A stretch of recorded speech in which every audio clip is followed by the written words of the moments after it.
Estamos de volta para este bloco conversando com a doutora Patrícia Rego, ela que é do Ministério Público, a gente sabe do trabalho dela. E eu vou começar com uma frase que ela me sugeriu agora há pouco. O feminicídio é um crime evitável. Evitável. Bom, é o ponto de partida. O Ministério Público do Estado do Acre, por meio do Observatório de Violência de Gênero, da 13ª Promotoria de Justiça Criminal, da 7ª Promotoria de Justiça Criminal e do Centro de Atendimento à Vítima, convida para o evento Diálogos sobre a Lei Maria da Penha, Avanços e Desafios no Combate ao Feminicídio no Acre. Será realizado dia 13, amanhã, né? Amanhã às 14 horas, no auditório do Ministério Público. Doutora Patrícia, mais uma vez, boa tarde. Boa tarde. Bem-vinda ao Gazeta Entrevista. Obrigada. É sempre um prazer, uma honra poder vir aqui conversar contigo, com os teus telespectadores. O feminicídio é um crime evitável, né? Totalmente evitável. Porque é um crime em que a mulher que é vítima de feminicídio, ela vem sofrendo violência, né? Eu sempre digo isso, que o feminicídio ele não é um ponto fora da curva. Aquela mulher que é vítima de feminicídio começa com a violência psicológica, tem um histórico. E o que a gente percebe, né? Vamos tratar dos crimes que aconteceram esse ano. Sim. Esse ano nós... Aliás, foi uma sequência porque que a gente... choca todo mundo. Exato. Nós tivemos, bem recente, 2 tentativas de feminicídio e 2 feminicídios. E os feminicídios que ocorreram são feminicídios clássicos, né? O agressor era o marido, né, o companheiro da vítima ali. Ele não aceita a separação, né? Ele não aceita a mulher dizer não. Esse é um ponto assim, crucial, né, nessa história. Ele né? mata na frente do filho. Da filha. Foi o que aconteceu. Então, assim, e com requinte de crueldade. Porque o feminicídio ele é um crime de ódio. Né? O homem que mata a mulher, ele não mata de ódio. Ele não mata com uma facada, ele mata com 15, como aconteceu. E a pena aumentou para... Né? Aumentou, dobrou, né? Exatamente. A pena dobrou agora recentemente. Mas a gente precisa ter, é muito importante. Eu, por exemplo, acho que muitos criticaram, você não resolve só o feminicídio com uma política de repressão. Eu acho que é importante. Num Brasil, né, que tem uma taxa de feminicídio altíssima, você ter uma reprimenda que seja alta é muito importante. Agora, não é só. Aqui no estado do Acre, por exemplo, a gente não pode falar que os crimes de feminicídios ficam impunes, porque não ficam. Em regra, a gente tem um instrumento e a população pode consultar a imprensa, que é o feminicidômetro. Sim. Os acusados, eles estão respondendo os processos presos, porque ou ele é preso em flagrante ou ele é preso preventivamente. A maioria já teve os casos julgados, já houve julgamento, e por ser um crime, cumprindo suas penas. E por ser um crime hediondo, ele demora um pouco mais, né, a ter um benefício, a uma liberdade condicional. Uma progressão de Então, regime. A gente não pode falar, na minha opinião, que o problema é a impunidade. Porque não é. Eu não vejo assim, né? E os dados mostram isso. O problema está na prevenção, porque, como você disse, a gente iniciou falando, esse é um crime evitável, que a gente, como sociedade, como sistema de segurança, de justiça, de direito, nós estamos, no meu sentir, falhando. A gente tem uma percepção, doutora Patrícia, de que parece que é um problema do Ministério Público, é o problema do Estado, é o problema da polícia, o problema... Parece que a sociedade, ela se dissocia e é no seio da sociedade. A causa do feminicídio, ele é cultural. É cultural. Ele é realmente proveniente dessa nossa sociedade patriarcal e machista. Nós somos estruturalmente machistas. Eu sou, você é. A gente repete porque a gente foi criado, por isso que é estrutural. Sim. Não é? As violências simbólicas toda hora e a gente naturaliza. Não é? E da onde vem isso? O que é essa sociedade patriarcal, esse machismo? Não é? O que é isso? Isso é uma sociedade constituída por estereótipos de gênero. Então, a gente tem o estereótipo masculino e o feminino. O homem, ele é aquela pessoa que ele é o provedor, né? Ele é a a figura mais forte, né? E a mulher, ela está numa posição inferior ali. Geralmente, ela é... Se a gente olhar quem são as vítimas de feminicídio, ela é a mulher do lar. A gente tem isso no feminicidômetro. É aquela mulher que está no lar. Ela, em regra, não tem emprego. Pode até ter, porque a violência acontece com qualquer um, mas é uma minoria. Então, a gente olha para os dados aqui no Acre, 78%, perando 80%, não me lembro agora, são mulheres do lar, que estão no lar. Né? Então, essa desigualdade de gênero, essa sensação de que o homem é superior à mulher, ocupa uma posição, um status social maior do que a mulher, seja em casa, seja no trabalho. E isso a gente vê, a desigualdade salarial, tem menos mulheres na política, tem menos mulheres nos lugares de decisão. Doutora Patrícia, por que é que quando há um esclarecimento desse, tem pessoas que reagem... Criam não, há uma reação. Isso cria a sensação... Você falou em o patriarcado e já confunde com Vou dizer, cria essa sensação de desigualdade que dá ao homem essa falsa percepção de que ele pode controlar a mulher na sua vontade, no seu corpo, que ele pode violentá-la e que ele pode até matá-la. Porque é justamente quando a mulher diz não, não quero mais, muitas vezes ela não quer porque ela está sofrendo violência. Já vem sofrendo. Já vem sofrendo, na maioria das vezes, então não te quero mais. Não aceito e mata, se vê no direito de matar. E mata com requinte de crueldade. Não é? Então, a gente precisa desconstituir esses estereótipos, parar de repetir isso. Né? A Constituição brasileira diz, e aí eu estou falando do nosso sistema jurídico, que homens e mulheres são iguais em obrigações e direitos. Então, no lar, o poder familiar ele é exercido pelo homem e pela mulher. Não é o homem. Tem um caso de feminicídio aqui no Acre, clássico também, triste, onde o pai, que é o feminicídio, ele entra na casa, o filho está jogando videogame, 3 filhos, jogando videogame, ele pega na mão do filho, ele vai para a cozinha, a mulher está lavando a louça e ele dispara a arma dele na mulher, dá vários tiros. Nossa. Antes de matar, ele diz assim, eu estou fazendo isso para o filho, para você aprender, fala isso na frente da mulher, antes de matá-la, que ninguém me desrespeita aqui dentro dessa casa. Ele tinha dado uma ordem que o filho não podia jogar videogame. E quando ele chegou em casa, o filho estava jogando. Que loucura. Beira a demência um negócio desse. Então, a gente precisa conversar isso. Nós temos uma geração jovem aí, nós precisamos conversar isso em casa, nós precisamos conversar sobre isso, sobre essa desigualdade, sobre esses estereótipos. A gente sempre falou disso, né? A gente hoje tem muitos às vezes as pessoas confundem, né? A gente fala muito, igrejas... me lembra muitos anos, vem falando disso, e parece que é uma reprodução. Essas coisas que a gente vê, que a gente precisa combater, de que a mulher tem que ser submissa ao homem. Gente, pelo amor de Deus, nós estamos no século XXI. Religiões nesse aspecto. Muito importante. As igrejas precisam abordar esses assuntos, sabe? Abordar isso com responsabilidade, com seriedade. O lar é a base, a estrutura da sociedade. Nós não vamos ter paz nas ruas se a gente não estiver no lar. Com certeza. Não é? E precisa ter respeito, precisa ter igualdade. Não existe esse negócio de submissão. Não existe isso. São iguais, os dois têm que se respeitar. Então, nós precisamos, a sociedade tem um papel fundamental, a imprensa.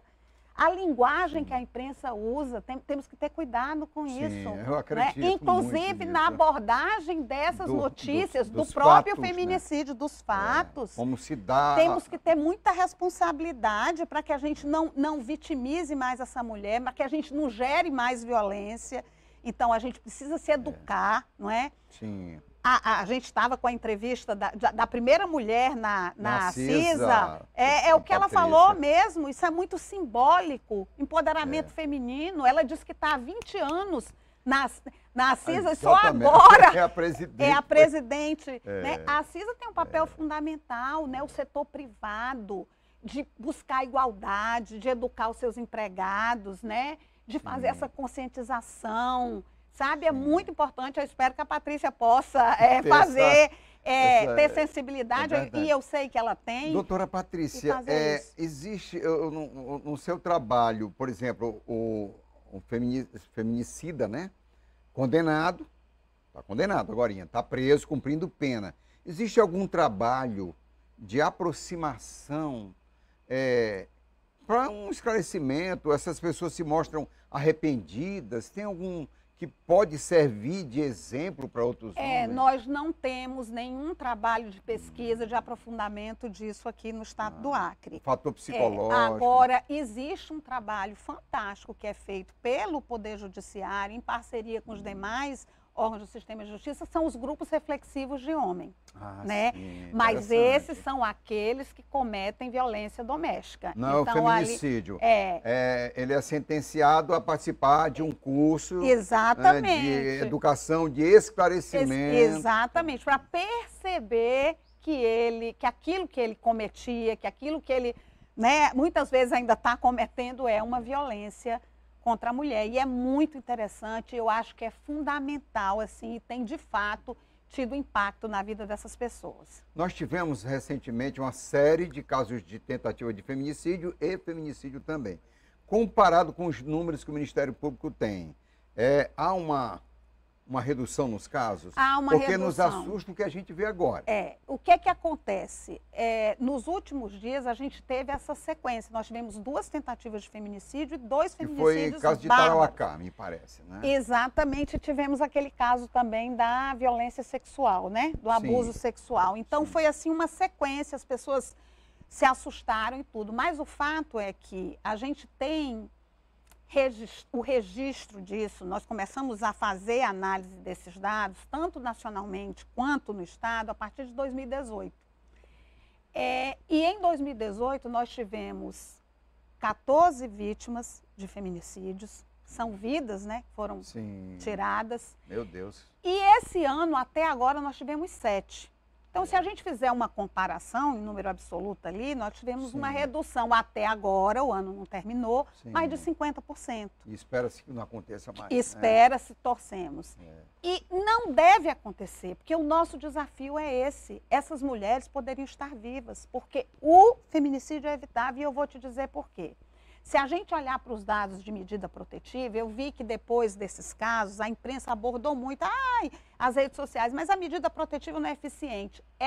Uma das mulheres que morreram, foram 7 mulheres esse ano, das 7, uma que morreu tinha medida protetiva. Então, mas as 6 não estavam. Então, eu começo a dizer que no Acre, isso a gente tem mapeado, 88% das mulheres que foram vítimas de feminicídio, elas não tinham medida protetiva. Então, quem morre, em regra, é a mulher que não busca apoio. Não busca que a rede que a rede de proteção não chega. Ou que a gente do sistema de segurança e justiça não tem conhecimento. Que o Estado não consegue chegar. Ela ainda tem medo de procurar proteção? Muitas vezes ela sequer sabe que está sofrendo violência. Muitas vezes ela não tem conhecimento de onde quem procurar, ela fica envergonhada, ela está desencorajada. Essa mulher, na maioria das vezes, ela é dependente financeiramente, ela pensa nos filhos. O agressor, ele não é um estranho. Ele é a pessoa que você ama, inimigo, que você teve filhos, que você fez planos, que você sonhou. Então, é muito difícil. Essa, para mim, é a maior tragédia. Mas o fato é que, se a gente consegue, o que eu quero mostrar aqui é o seguinte, se nós temos um dado que é 88% não tinham medidas protetivas, 1% nós não temos informação se tinha, e os 11% é que tinham medida protetiva. Então, você vê que a exceção é a que tinha medida protetiva. Exatamente. Então, essa exceção serve para confirmar a regra de que quem tem a medida protetiva... Está mais protegida. Está protegida. Exatamente. Sim. Mas das 7 que, infelizmente, foram mortas esse ano, uma só tinha medida protetiva. Então, vamos analisar esses 7 casos. Uma, nós falhamos enquanto Estado. Enquanto Estado, que eu digo poder público, enquanto sistema de segurança e justiça. Porque essa mulher tinha medida protetiva, ele descumpriu a medida protetiva. Era para ser imediatamente. E 7 dias depois ela morreu, ela foi morta por ele. Nós falhamos em algum lugar e nós temos que reconhecer isso. Certo? As 6 não tinham medida protetiva. nós falhamos enquanto sociedade, enquanto Estado, porque nós não chegamos nessa mulher. Então, a família, se sabia, deixou de denunciar, isso eu estou conjecturando. Claro, né? O vizinho pode ter, também sabia, deixou de denunciar. Essa mulher, talvez, essas mulheres não tinham consciência que sofriam violência, então a informação não chegou, nós não conseguimos chegar nessas 6, porque não havia registro de boletim de ocorrência, não havia nada. E elas certamente sofriam violência antes. Então, nós estamos falhando, como sociedade, como Estado, em proteger a vida dessas mulheres. O evento de amanhã, o Ministério Público. Nós vamos iniciar amanhã, esse mês de novembro, como você sabe, no dia 20, se inicia os 21 dias de ativismo pelo fim da violência contra as mulheres, Sim. né? É uma campanha internacional que o CNJ adotou e a gente, no Ministério Público, vai iniciar as nossas atividades dos 21 dias de ativismo, antecipando, Sim, por conta de agenda, com esse evento que nós vamos fazer um diálogo mesmo com relação aos nossos desafios, né, e avanços no combate ao feminicídio. Se debruçar sobre... E aí nós chamamos integrantes da rede de proteção, do sistema de segurança e de justiça, para que a gente possa tratar desses casos que aconteceram esse ano, olhar para esses casos, fazer uma reflexão para que a gente possa avançar. Nós vamos ter a presença ilustríssima da Samira Bueno, que é a diretora executiva do Fórum Brasileiro de Segurança Pública. A Samira está vindo para cá, é uma pessoa que tem uma agenda apertadíssima, e ela vem ao Acre. O Fórum Brasileiro de Segurança Pública é a instituição de pesquisa com mais credibilidade no Brasil e quem informa, quem analisa, quem faz pesquisa sobre os dados de violência de gênero, né? É com base nesses dados que a gente fundamenta os nossos e eles também, nós somos fonte também de pesquisa para eles. E ela vai estar vindo aqui e nós vamos contar com ela, que é a nossa convidada especial, mas lá vão estar as juízas da vara da violência doméstica. Nós vamos ter, e que são também as promotoras desse evento, a doutora Dulce e a doutora Diana, que são as promotoras da violência doméstica. Sim. Nós vamos ter a presença da Giovana, que é a presidente do Conselho Estadual dos Direitos da Mulher. Sim. Nós vamos ter a presença, a secretária da Mulher, doutora Márdia, infelizmente não está na cidade, mas ela vai mandar representante.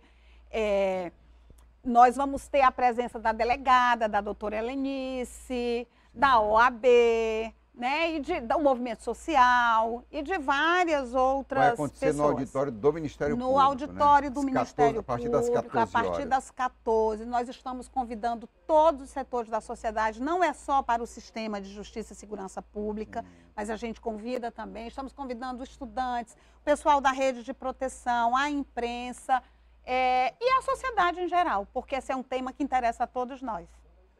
E eu queria lhe fazer mais uma pergunta para a gente finalizar, que eu não falei. É no auditório do MP, tá? No auditório do MP, no prédio da Marechal Deodoro, isso. A Patrulha Maria da Penha está cumprindo o seu papel? A Patrulha Maria da Penha cumpre o seu papel, tem um papel fundamental. Agora, nós amanhã vamos estar discutindo isso. Quando a gente podemos aprimorar esse papel, falhamos em algum momento, nós queremos ouvir essas instituições. Política pública, tem recursos, né? Porque também passa por aí, né? Porque nós avançamos também nas políticas públicas. Hoje a gente tem uma Secretaria da Mulher, que antes nós não tínhamos, a gente tem um orçamento sensível ao gênero, nós temos que também ver isso, né?